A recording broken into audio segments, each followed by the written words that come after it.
What's good, y'all? It's your man DL Saint, time for a DL short.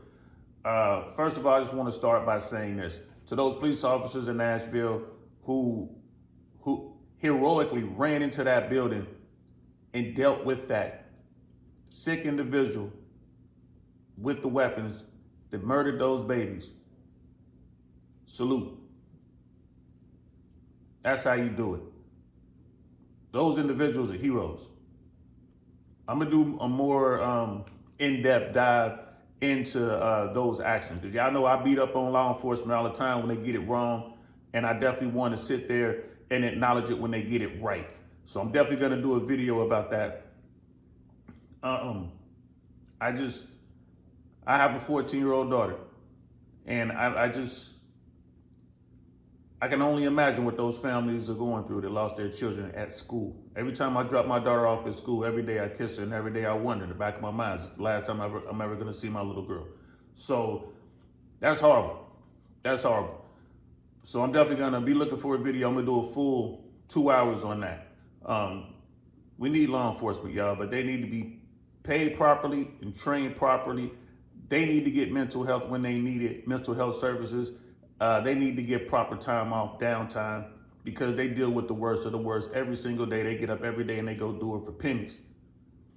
So we definitely need to work on that. But let's talk about the other side. Whenever something like this happens, and yes, it is horrific. Whenever something like this happens, what do the politicians say? What do all the soccer moms and all of the sheeple out there say? Oh, we need to ban assault weapons, high capacity magazines. No, that's not the issue. That's not the issue. And I would be okay with it if we're talking about some common sense restrictions and checks. I would be okay with that if you want to make it to where we have more information on those who seek to have these type weapons. But you're not doing that. You simply think I'm gonna take away guns and that's gonna take away all this. We take away guns and no one's gonna die. If we just make it illegal to have these weapons, then no one is gonna break the law. You high, it's illegal to kill somebody. That doesn't seem to stop folks. So no, it's more than just that, y'all. You just can't come up with one fix and it's gonna make everything okay. We gotta talk about what's really going on here. It's not the guns, it's the crazy people who get the guns, right? So I was watching Breaking Points. Y'all know it's one of my favorite shows on YouTube. Please go over and check it out with Crystal and Sagar. And Sagar has some really good points, but let's check it out. All right, Sagar, what are you looking at? Well, without fail, in the last decade or so, every single time there's a mass shooting, we get the same response from the general establishment.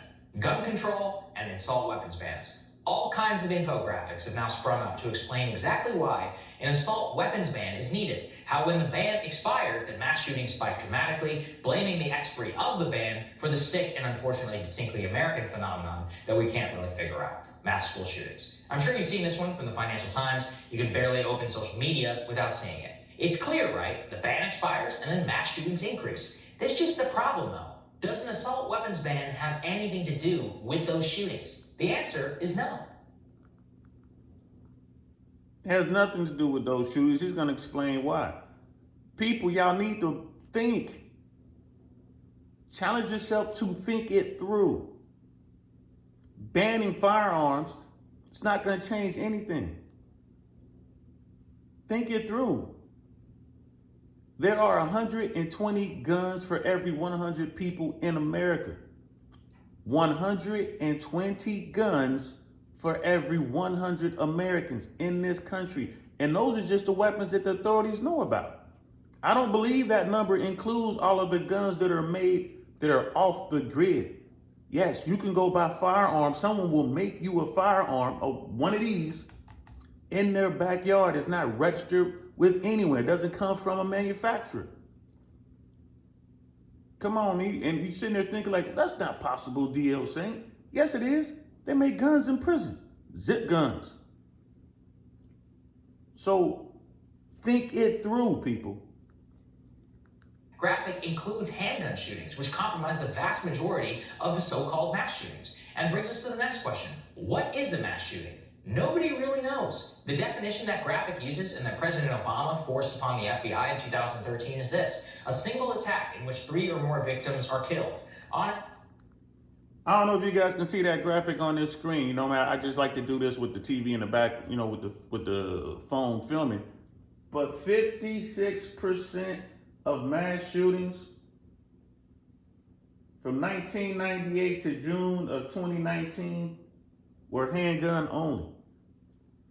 56%, and that makes sense. Most people just have a sidearm. They just have a handgun. Most people don't have the AR style weapon, the AK style weapon, the HK style weapon. Most people just have a pistol. I guess that sounds reasonable. But is it though, really? Because the explosion in that number of so-called indiscriminate killings of multiple victims in a public place has nothing to do with mass shootings as we understand them in the public consciousness. In fact, mass public shootings account for only 0.5% of all gun deaths on an annual basis in the United States. So small, it does not even register on the graphic. If we are talking about mass shootings as the FBI defines it, what emerges instead is an epidemic of gang violence and domestic abuse. Those two combined make up 88% of so-called mass shootings. When you delve into the numbers, it forces you to think there is no one cure-all for this problem. This is a very big onion, and we have to start peeling back the layers. Everyone's talking about, well, we're going to go take guns. And let's say that the Democrats were able, and some Republicans are behind this too, let's say they were able to come up with some sort of assault weapons ban. Do you think they're going to go out and look for all the assault style weapons that are out there? No. You think they're going to come to me and take my weapons? No, my weapons are registered. It will be for those people who haven't already bought these weapons. Everyone else will be grandfathered in. And guess what? All you're doing is making those weapons more valuable. So when people go out to sell them on the street, they're going to get 10x, 20x what they paid for these weapons. Think it through. FBI defines them. None of this is to whitewash the horror of Nashville, Uvalde, or any of those incidents either. It's just to say that the overwhelming societal consensus around an assault weapons ban just does not have a lot of evidence to back it up. You don't even have to take it from me. The RAND Corporation, the U.S. government-aligned think tank, last month did a systematic review of all comprehensive studies that we have out there. And guess what they found? Quote, evidence for the effect of an assault weapons ban on mass shootings is inconclusive. Evidence that high-capacity magazine bans may decrease mass shootings is limited. By the way, this even includes the rig stacks that the FBI uses, citing gang violence and domestic abuse incidents. Their own people are looking at it was like, we can't give you what you're looking for. So we're going to take these data points we got from decades ago, and hopefully you can run with that, because they know Americans don't think, so they're not going to look into it. Here in Tampa, there was a guy recently that tried to get into a gentleman's club carrying a firearm. He had a pistol. The bouncer stopped him, was able to disarm him, and they were able to detain the guy until law enforcement got there. Had he walked into that establishment with the pistol, he would have done a lot of damage. This isn't even an extended clip. This is a basic firearm. 13 rounds here. It's 13 bullets in this magazine. There are extended magazines that will have twice and sometimes 3 times the amount of rounds. There are drums out there that you can put on your shotgun that has 20 rounds. Right? It doesn't matter what type of weapon it is. What matters is the mindset of the person who owns the weapon or gets their hands on the weapon. Why aren't we talking about mental health issues here in America? What went down in Nashville? That person had an issue. That person was obviously crazy to sit around and think on and plan out a way to delete babies in school. That's what we need to be talking about. I believe an assault weapons ban would actually lead to more horrifying incidents, not less. We are talking right now during the 30th anniversary of the carnage at Waco. What was the pretext for that initial raid in the first place? A bullshit gun charge against the Branch Davidians? Or what precipitated the horror show at Ruby Ridge? Another ATF-style charge in which they're attempting to snare Randy Weaver with a gun charge that he beat in court after his wife was murdered by an FBI sniper. He makes a great point. Law enforcement is already overtasked and undertrained and underpaid. So we want to put this on their plate as well. We want to send law enforcement like in the Branch Davidians thing in Waco, Texas.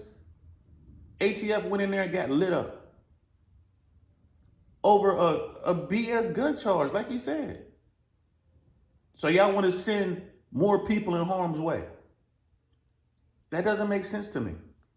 A ban is just another pretext for federal authorities to prompt raids, investigation, and stops, if that's something that you care about decreasing. But let's keep digging then. What can change? What did change? What can we do, if anything? Where should we look for solutions? One area of interest is a focus on mental health. Obviously, anyone who is trans or not who kills little children in cold blood is a sick freak with something very seriously wrong in the head. This is where we need to be looking. I'm not saying don't do anything with firearms. Common sense restrictions. You know, tracking who has what. Background checks. Yeah, let's do that. Take it a step further. People who own firearms should have to go out and qualify with that firearm at least once a year. I think it should be done twice a year. You should, in some states, they require you to take a gun safety class. Those gun safety classes should be, once you take the first one, it should be biannual. You should have to sit through really well-taught gun safety courses. They teach you how to be safe with your weapons, and you should have to qualify on every weapon that you own. Let's talk about that. And let's also talk about this mental health part right here. When you filter out gang violence and domestic abuse incidents, mass shooters, as we understand it publicly, overwhelmingly have untreated or undiagnosed mental illness. This, in recent months, has become a major GOP talking point, which I actually agree with. The problem, though, on policy is they don't really agree.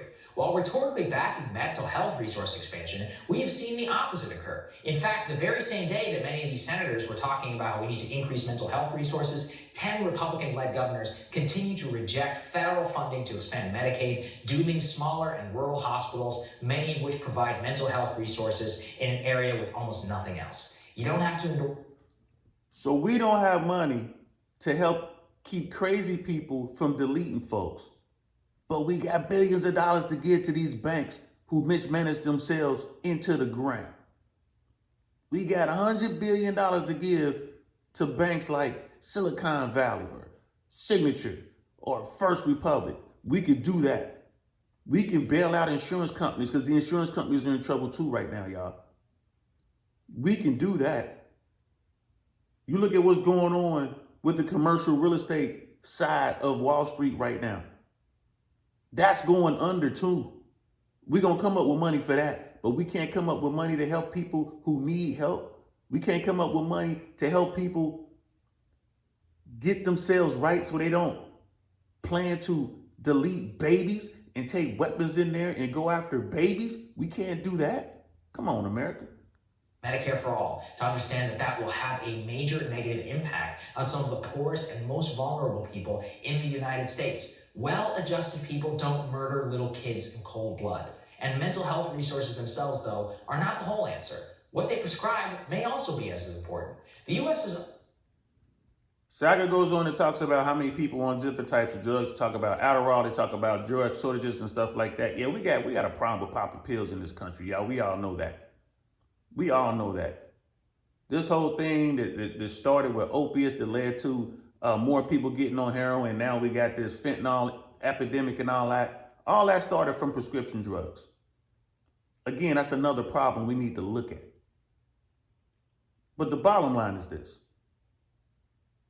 America finds money for what America wants to spend money on. When the 1% says jump, all the politicians say how high.